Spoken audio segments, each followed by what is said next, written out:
Avec Gilles Trignard Résidence, vous êtes confortablement installé pour regarder Si on parlait. L'entrepôt du bricolage, filiale du groupe Samsé, vous présente Si on parlait.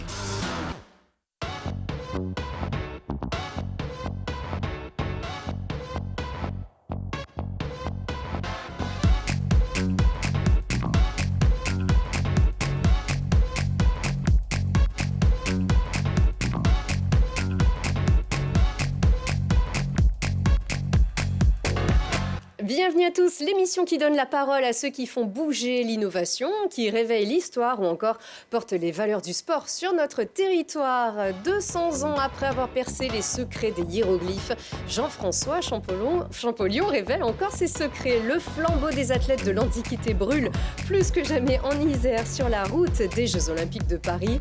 Enfin, elles sont en route, les bonnes habitudes d'une consommation responsable. Le vrac s'emballe, mais avec la technologie. Bonsoir Nadège Courpérin. Bonsoir.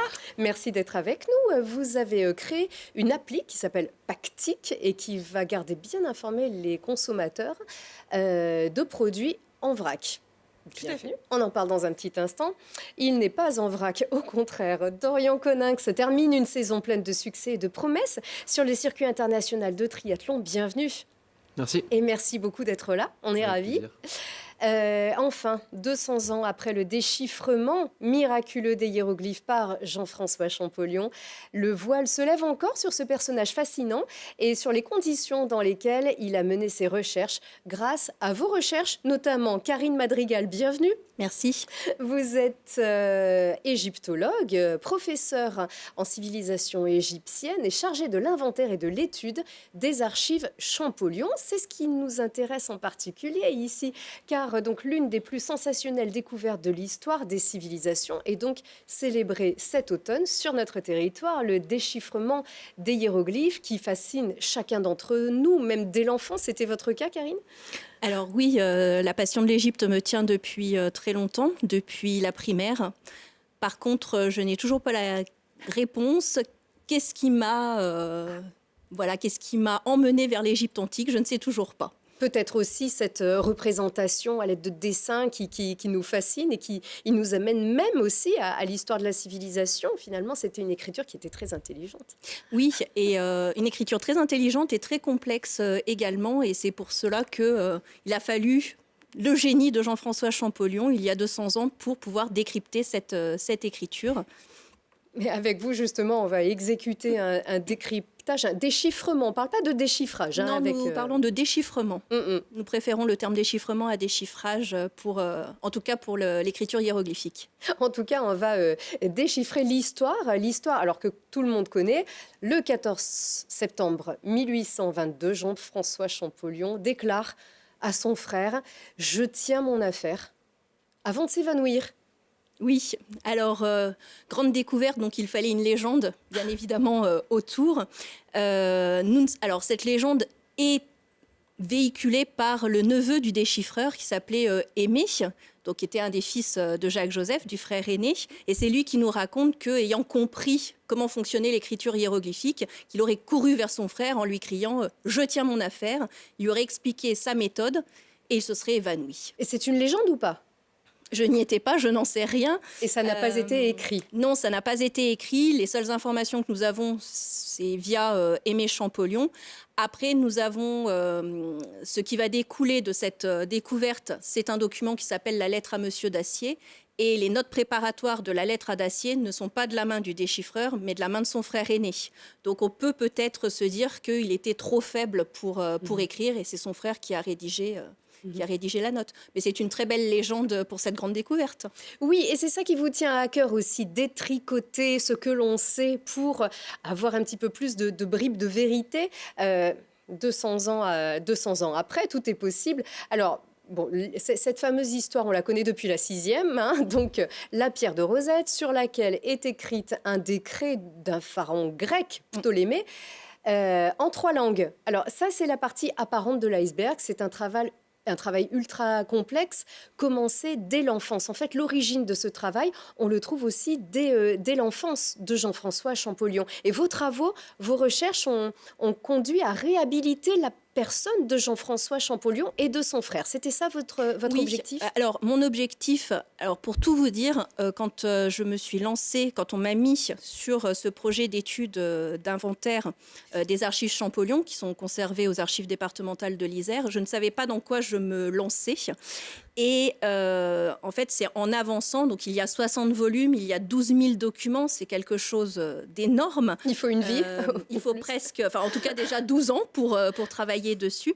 Et c'est vraiment en épluchant toutes ces lettres, et notamment la correspondance entre les deux frères, où vraiment je me suis rendu compte de l'implication du frère aîné dans les travaux du cadet. On savait qu'il avait joué un rôle, mais on ne pensait pas qu'il y avait cette symbiose intellectuelle et que ce cheminement pour arriver au déchiffrement des hiéroglyphes, qu'il s'était fait vraiment en duo. Et c'est ce qu'a montré l'étude de ces archives. Elle était intellectuelle, cette symbiose, mais aussi affective. La famille était originaire de la région. Hein. Jean-François est venu à Grenoble de Figeac à l'âge de 11 ans pour se rapprocher de son frère de 12 ans, son aîné, donc Jacques-Joseph, parce que Jean-François était mauvais élève. Alors, comme tout grand, comme tout génie, comme tout surdoué, il était mauvais à l'école. Parce que ça ne l'intéressait pas. Il n'y avait pas de challenge pour lui à apprendre le grec, le latin, les mathématiques, l'histoire. Ça ne l'intéressait pas. Il était profil HPI, comme on dit, au potentiel intellectuel. Oui, tout à fait. Il a exactement ce profil-là. Donc, comme beaucoup, inadapté au fonctionnement de l'école. Et en plus, avec des conditions d'école très compliquées, parce que nous sommes quand même dans une période post-révolutionnaire. Donc, c'est très compliqué au niveau de l'école, au niveau de l'éducation. Donc, rien n'est fait pour que ça se passe bien. Et très rapidement, il développe vraiment des capacités et un potentiel intellectuel sur les langues orientales. Et ça, son frère, qui a 12 ans de plus, va le voir tout de suite. Et donc, il va le prendre sous son aile, il va le formater et faire en sorte et développer cette capacité. Et effectivement, dès l'âge de 10 ans, 11 ans, 12 ans, il s'intéresse aux langues orientales et il donne des petits mots à son frère pour lui dire qu'il lui fournisse des ouvrages en hébreu, en syriaque, en chaldéen, en araméen, tout ce qui peut lui passer sous la main. Et hypothase. C'est une éponge. Donc, il absorbe. Au final, il doit maîtriser, je ne sais pas, une quinzaine de langues et d'écritures. Alors, son frère Jacques-Joseph, il vous tient à cœur, lui, vraiment de le réhabiliter dans l'histoire et de lui donner une part de cette découverte. Il était savant aussi, il était archéologue, ami de Joseph Fourier, qui a été déterminant aussi dans cette histoire. Oui, en fait... Préfet de l'Isère, récemment nommé préfet de l'Isère à cette époque. Tout à fait. En fait, Jacques-Joseph, et c'est tout à son honneur, c'est un autodidacte. Il n'a pas eu de cursus scolaire ni universitaire. Il s'est fait tout seul. Et leur père, le père des Champollion, est libraire, donc il y a déjà un terreau de livres sur lesquels ils peuvent s'exercer. Et Jacques-Joseph, c'est un helléniste. Et lui s'intéresse donc au texte grec, c'est un savant, vous l'avez dit, c'est un archéologue. Et il y a vraiment cet échange intellectuel. C'est le mentor, la figure paternelle de Jean-François, c'est son financeur, mais c'est aussi son binôme intellectuel. Alors finalement, au lieu de le remettre à l'école, Jacques-Joseph va l'encourager donc dans tous ses travaux, va être, comme vous le disiez ici, son mentor. Et ils ont beaucoup écrit. Jean-François Champollion a beaucoup écrit. Et qu'avez-vous découvert de toutes ces correspondances, de tous ces volumes que vous avez épluchés? Alors, il écrit beaucoup. Moi, j'aime beaucoup quand les deux frères sont séparés, puisqu'ils s'écrivent. Quand ils sont ensemble, je n'aime pas, ils ne s'écrivent pas. Donc, nous n'avons pas d'informations. Je préfère quand ils sont séparés.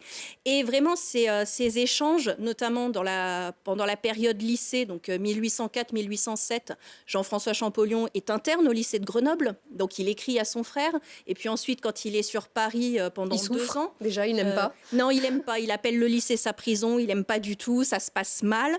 Il envoie des petits mots à son frère pour qu'il le fournisse en ouvrages orientaux. Parce que c'est sa passion, et sa passion, il l'assouvit le soir à la lueur d'une bougie dans le dortoir, et la journée, il fait quand même les travaux qu'on lui demande pour ne pas s'attirer les foudres de ses professeurs. Donc voilà. Et donc son frère l'alimente, et dans le fond Champollion, ce qui est intéressant, c'est qu'il y a la correspondance entre les deux frères, donc qui montre vraiment ces échanges intellectuels, mais il y a aussi, ce sont les archives de Jacques-Joseph, et il y a aussi énormément de correspondances de tout le monde savant de l'époque, qui est très foisonnant. Il y a 1500 correspondants qui écrivent à Jacques Joseph. Et parmi ces correspondants, il y en a de nombreux issus des sciences dures, des sciences humaines. Jung, notamment. Jung, Fourier, Artaud, Louis Vicat pour Grenoble. Et la plupart de ces savants croient aux capacités intellectuelles de Champollion pour déchiffrer les hiéroglyphes. Et vont aussi amener leur pierre à l'édifice, c'est-à-dire qu'ils vont aussi fournir de la documentation, des documents nécessaires à Jean-François Champollion pour à étudier, pour pouvoir arriver à percer le mystère des hiéroglyphes. Donc ce n'est pas qu'un génie, c'est aussi ça qui est important de voir avec les archives, c'est que ce n'est pas un génie avec un objet, la pierre de Rosette. Le génie seul ne suffit pas, c'est un génie, un environnement propice, et aussi une masse de documentation, de travail qui petit à petit vont arriver au déchiffrement. Alors on ne peut pas tout dire bien sûr sur ce déchiffrement. Est-ce que vous pouvez nous dire si on peut tout déchiffrer justement des hiéroglyphes aujourd'hui? Est-ce qu'on peut tout comprendre? Est-ce qu'on peut tout comprendre? Quel est l'héritage de Champollion? Alors l'héritage pendant 200 ans, on a quand même évolué. Nous n'utilisons plus les manuels de Jean-François Champollion. Notre pensée a évolué. Aujourd'hui, on peut quasiment déchiffrer tous les textes. Alors on peut les déchiffrer. Par contre, on comprend en égyptien ce que ça veut dire. Parfois, malheureusement, on n'est pas capable de traduire parce que par exemple, un mot, on sait que c'est un végétal, mais on ne sait pas lequel. Donc, on a des idées, mais pour l'instant, pour certains mots, on bute. Tous les jours, lorsqu'il y a des nouveaux textes qui sont découverts, ça nous permet d'avancer sur des questions grammaticales, on en apprend tous les jours. Donc c'est pas une langue morte, encore moins. Alors c'est une langue morte, mais en tout cas l'étude autour, elle n'est pas morte, elle continue. En tout cas, on peut toujours aller s'imprégner, bien sûr, de la vie de Jean-François Champollion au musée Champollion à Vif, que vous connaissez, j'imagine, où vraiment on sent vraiment toutes ces traces de ses recherches, ce vécu ici, donc un musée qui a ouvert ses portes l'an dernier. Oui, vraiment le projet du musée, et je peux en parler puisque je faisais partie du comité scientifique, a vraiment été double, c'est-à-dire d'être dans cet écrin de cette maison familiale, de cette maison des champs, donc de parler de la famille des deux Champollion, et puis aussi de mettre à l'honneur la naissance de l'égyptologie. Donc il y a une bonne part qui est dédiée à la campagne d'Égypte de Bonaparte, puisque la pierre de Rosette a été trouvée à ce moment-là. Et puis ensuite, la partie sur le déchiffrement, expliquer le cheminement de Jean-François Champollion, et puis aussi le reste de sa carrière, c'est-à-dire qu'il est quand même le premier conservateur des antiquités égyptiennes du Louvre, son voyage en Égypte, et puis l'héritage qu'il a pu nous laisser à son décès. On peut aussi, on vous a découverte dans cet excellent documentaire produit par Arte, qui raconte aussi qui développe toute cette histoire où on découvre un Champollion qui souffre de un Jean-François Champollion qui souffre de cette école dans laquelle il ne se reconnaît pas. On découvre son frère aussi. C'est un documentaire qu'on peut voir sur Arte en streaming un petit peu partout. On l'a même trouvé sur YouTube. Oui, tout à fait. Il est passé sur Arte samedi, mais on peut l'avoir en replay sans problème. Et le fil conducteur du documentaire était effectivement mon travail sur les archives et ce qu'on avait pu tirer comme information et vraiment mettre à l'honneur les deux frères. J'y tiens vraiment, je parle toujours du duo Champollion, et de montrer vraiment ce duo indéfectible, inséparable, qui était d'un point de vue intellectuel, mais affectif également. Bien sûr. Et on peut toujours voir aussi cette exposition aux archives départementales de l'Isère jusqu'au mois de décembre. Tout à fait, où vous avez certains des volumes sur lesquels j'ai travaillé, donc qui sont exposés. Et donc, vous avez de nouveau une vision du déchiffrement. On vous parle de Joseph Fourier, et des Grenoblois d'ailleurs qui ont œuvré aussi au déchiffrement. Alors en parlant de Grenoblois ou d'Échirolois, vous sauriez écrire triathlon en hiéroglyphe? Alors il faudrait l'écrire phonétiquement. Donc pas avec un petit vélo, un bonhomme qui nage. Si on peut faire un petit rébut, on peut essayer. On peut essayer. Merci beaucoup Karine. On se penche bien sûr sur une autre performance dans la tradition des héros de l'Antiquité.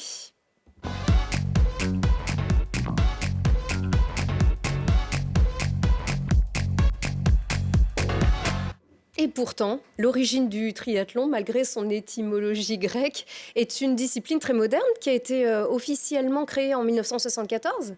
Ouais, c'est ça. C'est pas très vieux, j'ai pas exactement les dates en tête, mais ça a été créé assez tardivement. la fédération française encore plus tard. Et il a été introduit aux Jeux en 2000 pour la première fois. Donc c'est assez ça, récent. à Sydney. Dorian Connax, merci encore d'être ici. Cette discipline, pourquoi l'avez-vous choisie? Cette combinaison de 3 sports? Alors, à la base, j'en faisais qu'un, je faisais de la natation. C'est vrai que j'ai fait beaucoup de temps en natation, notamment en classe sportive à Échirolles. Et petit à petit, j'ai eu la chance d'essayer un aquathlon, donc seulement natation, course à pied. J'ai bien aimé l'ambiance, etc. Puis c'était un moment où j'avais pas forcément la même envie que j'avais eu avant de nager. Donc je me cherchais un peu et j'avais un collègue qui faisait du triathlon, qui s'entraînait avec un ancien entraîneur de natation à moi. Et donc, je me suis lancé comme ça, en fait. Et je me suis pris au jeu petit à petit. Oui, parce qu'au niveau logistique, c'est pas ce qu'il y a de plus évident, bien sûr. Il faut un vélo, il faut s'équiper, il faut nager. Mais c'est beaucoup de plaisir dans la combinaison, justement, parce que c'est très complet, c'est ça? Ouais, c'est ça. C'est vrai que ça demande pas mal de matériel, parce qu'il y a 3 sports. Que le vélo, notamment, financièrement, c'est pas un sport comme la course à pied, où on a juste à acheter une paire de chaussures et on y va. Mais voilà, ça nous permet de varier les plaisirs. C'est un petit peu moins monotone que ce que je faisais avant dans les bassins où j'allais nager le matin, j'allais nager le soir, etc. Et donc, je pense que c'est pour ça que j'ai bien accroché et que ça m'a bien plu. Surtout en site naturel, c'est quand même plutôt chouette. Surtout dans une région comme ça. Alors, c'est vrai que l'hiver, c'est pas facile. Mais l'été, dès qu'on peut profiter de la montagne, etc., c'est vraiment très cool ici. On va voir d'ailleurs tout à l'heure comment vous vous entraînez en hiver. En tout cas, vous êtes 3 fois champion du monde en relais mixte, champion d'Europe en individuel en 2021, médaillé de bronze au JO de Tokyo en relais mixte, déçu en individuel. C'est ça. Mais ça n'est que partie remise. Vous vous entraînez dur pour le rêve olympique à domicile, les JO de Paris 2024. On est à mi-chemin, ça y est? Ouais, ça va arriver très vite, d'autant qu'avec l'année Covid, on a eu les Jeux 1 an plus tard. Donc ça a perturbé un petit peu nos habitudes d'avoir 4 ans entre 2 Olympiades. Là, il y a seulement 3 ans, ce qui fait que tout revient beaucoup plus vite.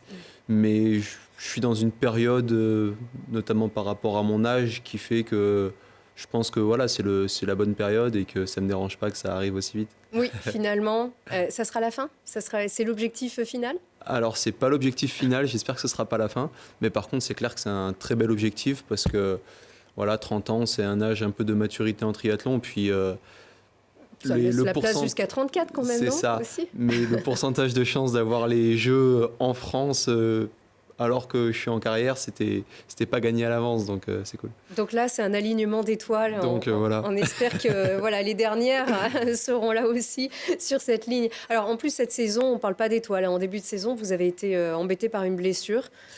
Oui, la saison avait assez bien commencé. Les 2-3 premières courses étaient bien passées. Et en fait, sur une course, une manche du circuit mondial, je me suis blessé. Je me suis déchiré le mollet. Enfin, l'aponévrose, c'est presque la même chose. C'est ce qui recouvre la partie. C'est ça, c'est ce qui entoure le mollet en quelque sorte. Et donc, ça m'a vraiment bousculé dans la préparation. J'ai pas pu courir pendant quasiment 1 mois, alors qu'il y avait les échéances qui arrivaient derrière. Donc voilà, c'était arriver à trouver la balance entre reprendre suffisamment vite pour rattraper le temps perdu, même si on le rattrape jamais vraiment, et ne pas se reblesser, parce que là, ça aurait été vraiment très handicapant pour la suite. Ouais, la surblessure ou la blessure de compensation. Finalement, vous êtes allé, on va dire, piano Massano, hein, c'est ça doucement, mais sûrement, et vous avez réalisé une sacrée saison. On est aussi là pour vous féliciter, pour la célébrer, et notamment cette image. Ça, c'est une image, cette course au championnat d'Europe à Munich, c'est le 13 août dernier. Et c'est une 3e place qui vaut une première. On vous voit ici, le peloton de tête, les 3 Français avec Léo Bergère, l'autre Isérois et Pierre Lecor. Plutôt spécialiste des longues distances, je crois d'ailleurs Pierre Lecor, en tout cas qui aussi s'exerce sur les longues distances. Pierre, ça fait très longtemps qu'il est sur courte distance.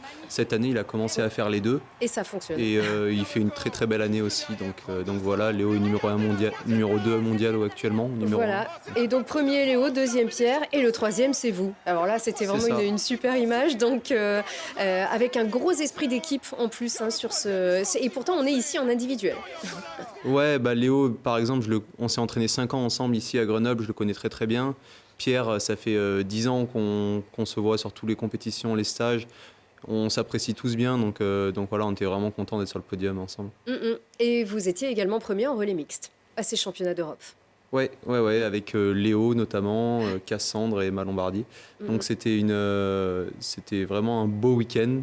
En plus, avec beaucoup de monde sur le bord de la route, une belle effervescence, donc c'était cool. À Munich, en Allemagne, ça a bien marché, ces Europes. Et puis plus récemment, vous avez remporté une épreuve de Coupe du Monde à Bergen, magnifique, en Norvège. Celle-ci, elle est très importante pour le moral. Oui, donc c'est un peu difficile de faire la nuance entre Coupe du Monde et WTS, mais en fait, Coupe du Monde, c'est l'échelon en dessous. C'est assez compliqué. Voilà, ça... C'est World Triathlon Series, c'est voilà, ça, c'est le WTS. Mais ça fait toujours plaisir déjà de lever les bras. C'est pas tous les jours qu'on peut lever les bras à l'arrivée, donc c'est vraiment cool. Et celui qui fait deuxième, c'était donc un Norvégien qui a tout gagné l'an passé, champion olympique, champion du monde, etc. Donc voilà, le battre à domicile pour lui, c'était quelque chose d'assez sympa.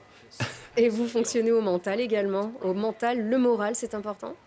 Ouais, bah voilà, c'est quand on arrive à faire enchaîner les bonnes performances, ça nous donne de la confiance, ça crée un cercle vertueux et c'est vrai que tout est plus facile ensuite.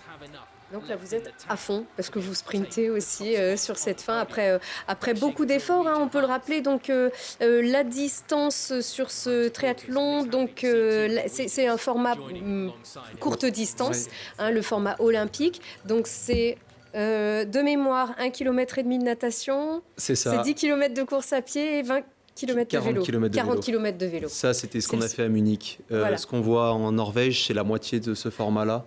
En fait, on alterne entre les deux formats. Et donc, ce qu'on voit en Norvège, c'était 750 mètres, 20 km et 5 km. Alors, pour être complet, pour être tout à fait clair, il y a aussi un circuit privé qui s'appelle la Super League. C'est ça? Ouais, et là, vous l'avez gagné. La situation. Non, vous avez fait deuxième, c'est ça? J'ai fait deuxième, ouais. Voilà, ça c'est fort quand même parce que ce circuit, c'est un format qui est retricoté, on peut le dire. C'est ça, ils ont vraiment fait à leur guise pour faire des formats très spectaculaires, donc très courts, très rapides, en mixant un peu l'ordre des épreuves. Donc voilà, c'est vraiment très intense, ça demande d'être très lucide pendant toute la course parce c'est pas des habitudes qu'on a forcément. Donc c'est oui, super intéressant. Les enchaînements ne sont pas les mêmes, voilà, c'est ça? C'est ça, les enchaînements sont différents, il y a des règles qui sont différentes. Donc, il y en a plus, mais plus courts, qui s'enchaînent. Il y a des qualifications, il y a des shortcuts à gagner. Enfin voilà, il y a tout un tas de choses qui rend le truc très sympa en fait. C'est à courir en tout cas, on s'amuse vraiment. Mais le public par aussi. contre, on se fait mal. Et le public adore. Et on était à Toulouse, en France. On n'a pas souvent l'occasion de courir en France. Donc il y avait vraiment une belle ambiance. C'est bien, ça fait bouger aussi le triathlon. Ça le fait évoluer. Ouais, carrément. Je pense qu'il y a une bonne ferveur pour le triathlon en France. Et du coup, dès qu'il y a des courses en France, les Français sont réceptifs. Donc, si on pouvait en avoir encore plus, ce serait mieux. C'est sûr. Et notamment ici, chez nous. Exactement. Alors, ici, chez nous, vous vous entraînez déjà. Et avant les Jeux, c'est un emploi à plein temps. C'est un 35 heures par semaine que vous effectuez.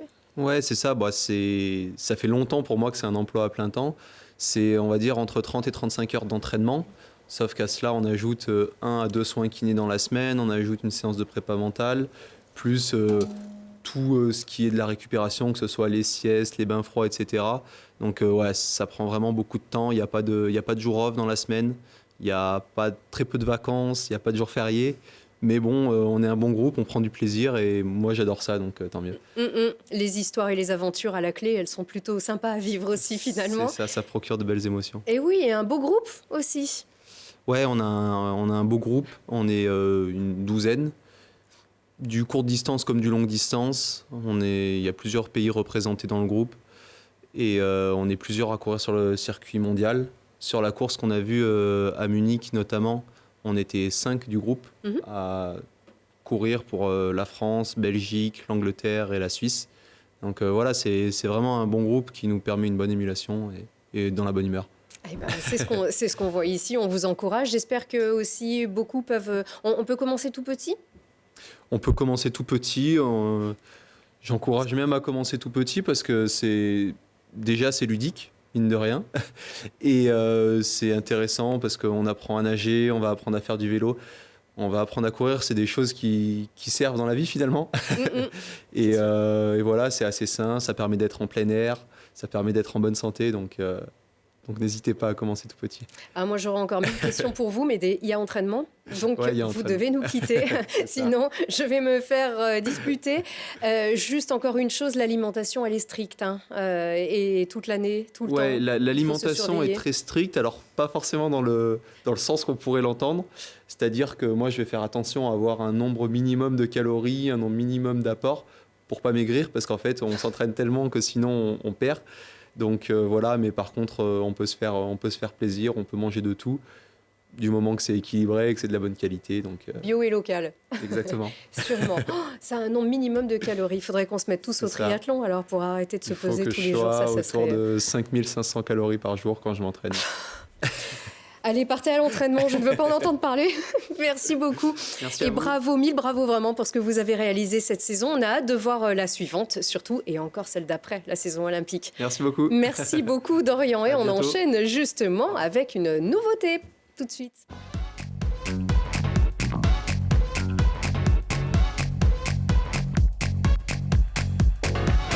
Ah, l'alimentation qu'il faut peser pour qu'il y en ait le minimum dans l'assiette, ça c'est effectivement c'est un problème de nos sociétés, heureusement, bien sûr. Mais il faut savoir que cette alimentation est emballée la plupart du temps. 2900 emballages jetés, tac, chaque seconde. Rien qu'en France. Hop, rien qu'en France, Nadège. Mais énorme. ça baisse quand même chaque jour, non? Puisqu'il y a tellement d'efforts qui sont Non, développés ça pour baisse. limiter. Avec le Covid, ça n'a pas baissé. Il y a encore plus d'emballages qui sont revenus sur le marché, plastique notamment. Non, c'est énorme. On le voit quand on fait nos courses à peine déballées. Il y a tout de suite la poubelle d'emballage qui, elle, a augmenté. Même si Ça fait mal au petit à cœur. petit, voilà, les ajustements avec le Covid, quand chacun venait récupérer son plateau repas, bon, petit à petit, on a développé les systèmes de bocaux, en tout cas en verre. On apporte son Oui. emballage et puis on récupère son repas. Mais il y a encore beaucoup d'efforts à faire. Oui, non, c'est vrai que ça avance et puis depuis quelques années, notamment avec les efforts sur les filières locales et l'alimentation locale, etc. Mais il y a encore beaucoup de choses à faire. Et ça, c'est votre dada justement, Nadège, puisque vous êtes créatrice d'entreprise et vous êtes une militante de la consommation responsable locale. Vous êtes aussi une militante de notre territoire et du bien manger sur notre territoire, une gastronophile, je ne sais pas comment on dit. Oui, c'est ça. Les 5000, j'y suis pas, mais je regarde pas non plus ce qu'il y a dans mon assiette. Voilà.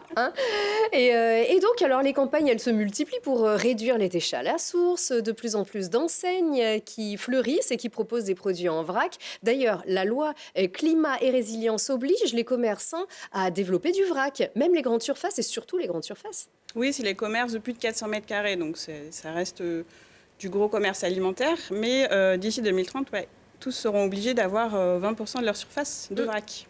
Alors, le vrac, c'est acheter au poids ou au volume des produits sans emballage.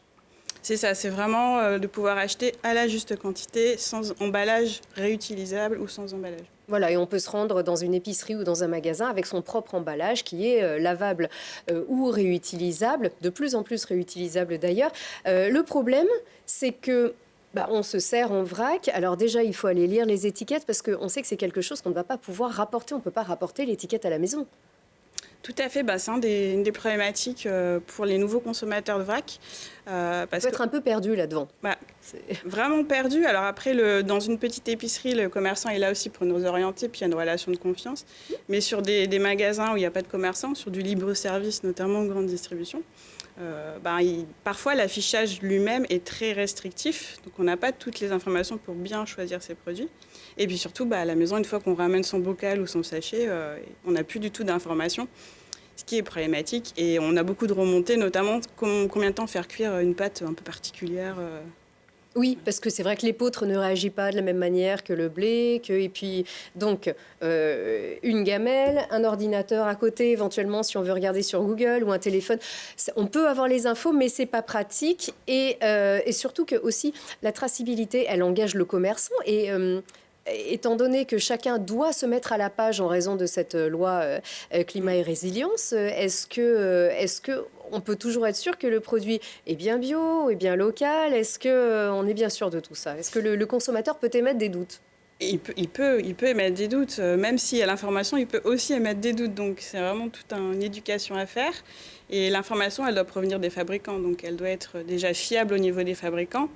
Et nous, c'est ce qu'on essaye de faire, de vraiment récupérer cette information la transmettre au commerçant, donc il n'ait pas à la retravailler parce que il y a des risques d'erreur. Et puis surtout qu'elle soit visible au consommateur. Donc ça, c'est important. Alors vous, c'est qui? C'est Pactic. Alors Pactic, c'est Pactic. le nom du produit ou de la start-up? Pactic, c'est le nom de la start-up pour packaging digital, TIC informatique. Et l'application consommateur qui est tout juste lancée il y a quelques jours, elle s'appelle Mon Étagère. Mon Étagère. Plus facile à retenir. Alors comment ça fonctionne? Donc avec l'application Mon Étagère, l'idée c'est que tout consommateur de vrac puisse retrouver à la maison, donc sur une étagère virtuelle, en fait sur son smartphone, tous les produits qu'il a achetés.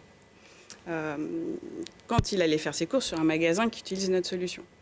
Et on va utiliser le ticket de caisse pour reconnaître tous les produits qu'il a achetés. Donc c'est-à-dire qu'il n'a même pas besoin d'aller après en magasin pour scanner les QR codes, parce que bien sûr, l'un des moyens pour diffuser l'information, c'est l'utilisation des QR codes. Alors, vous l'avez dit, chez un des commerçants qui utilisent notre solution. Ça veut dire qu'il faut nécessairement que le commerçant soit votre partenaire. Tout à fait, c'est nos premiers partenaires. Voilà, on ne peut pas scanner n'importe quel QR code ou autre. Et le but, c'est que vous ayez aussi le plus de partenaires. C'est ça, le plus de commerçants partenaires. Chez les commerçants pour qu'ils installent cette solution qui est gratuite pour eux, en fait, qui leur facilite la vie pour la traçabilité. Parce qu'ils ont quelques scans à faire et ils ont toute leur traçabilité qui est conforme à la réglementation. Mais il y en a déjà. Il y en a quelques-uns, ça commence autour de Grenoble et au nord de Lyon. Et on invite après toutes les enseignes de la bio, tous à venir parce qu'on est gratuit. Enfin, notre idée, c'est vraiment de faciliter l'adoption. C'est vraiment un nouvel usage, donc allons-y. C'est conforme aux réglementations et surtout, s'il n'y a pas de consommateur qui consomme suffisamment, ça va un peu végéter, alors qu'on n'a pas le choix, qu'il faut y aller. Donc notre but, c'est vraiment d'apporter toute l'info au consommateur, puis aller au-delà, lui parler aussi d'alimentation, de l'accompagner dans sa démarche alimentaire, dans le choix de ses produits, dans l'organisation du vrac, parce que ça, c'est un gros frein. Qu'est-ce qu'il faut que j'amène? Est-ce que c'est des bocaux? Est-ce que c'est des sacs tissus? Et donc tout ça, vraiment l'accompagner. Tout ça, c'est sur l'appli. Tout l'appli. Qu'est-ce que Ça va j'en venir fais au fur et à avec des mesure. recettes Pour l'instant, c'est notre première version. Oui. On peut Elle est gratuite garder ou tout pas, l'historique. Bien sûr. Ah oui, pour le c'est consommateur. gratuit pour le consommateur et pour le client, alors, et pour le commerçant. Tout à fait. D'accord, tout est gratuit. Donc, Mon Étagère, qu'on peut trouver aussi, qu'on peut télécharger sur notre App Store. Qu'on peut télécharger sur notre... Alors, je ne vais pas le regarder là tout de suite, mais on peut charger l'appli et à partir de là, on scanne le QR code dans l'établissement et on a toutes les infos. On garde toutes les infos d'utilisation et du coup, les numéros de lot aussi et les dates de péremption. Voilà. Et tout ça, c'est parti d'un constat parce que c'est vrai que souvent dans ces épiceries, les gens sont... Ça commence. Si on est un client régulier, mais le problème, c'est qu'il va y en avoir de plus en plus pour qu'il y ait de moins en moins d'emballages. Et les moins initiés, il y a des personnes âgées qui sont un petit peu dubitatives, qui ne savent pas exactement, qui voudraient s'y mettre, mais qui n'ont pas les infos. C'est parti de là, en fait. C'est ça. C'est qu'il y a vraiment un frein. Il n'y a pas que ce frein-là dans le vrac, mais c'en est un. Et il n'y avait aucune solution qui permettait d'y répondre. Et en venant de l'agroalimentaire, de la communication, du packaging, mais physique à la base, je me suis dit, non, il y a vraiment quelque chose à faire. Donc, il faut y aller, c'est le moment. Et effectivement, c'est pour engager de nouveaux consommateurs dans la démarche. Parce que ceux qui consomment depuis longtemps, c'est vrai que ça va pas être notre première cible.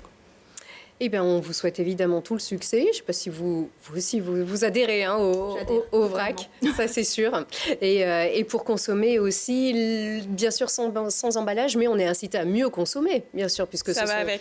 Voilà, va avec. Ouais, beaucoup d'oléagineux, les farines, souvent bio. Donc le vrac va aussi avec une meilleure alimentation. C'est la tendance en tout cas. Voilà, de faire soi-même. Ouais.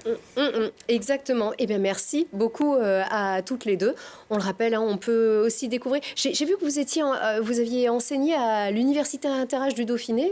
Vous l'êtes encore? Oui, j'enseigne toujours. Depuis 2010, j'enseigne toujours la civilisation égyptienne et les hiéroglyphes à l'Université Interage du Dauphiné et à l'équivalent pour le Grésivaudan, l'UICG. Et on peut encore s'inscrire. Mais bien sûr. Et bien sûr, et c'est très accessible pour tout le monde.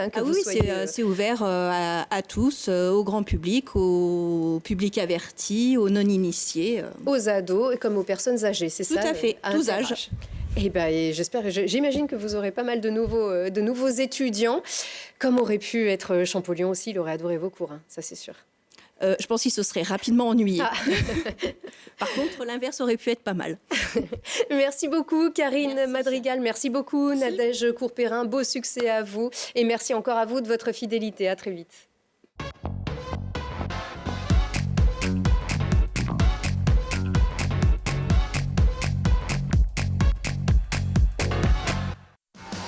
L'entrepôt du bricolage, filiale du groupe SAMC, vous a présenté Si on parlait.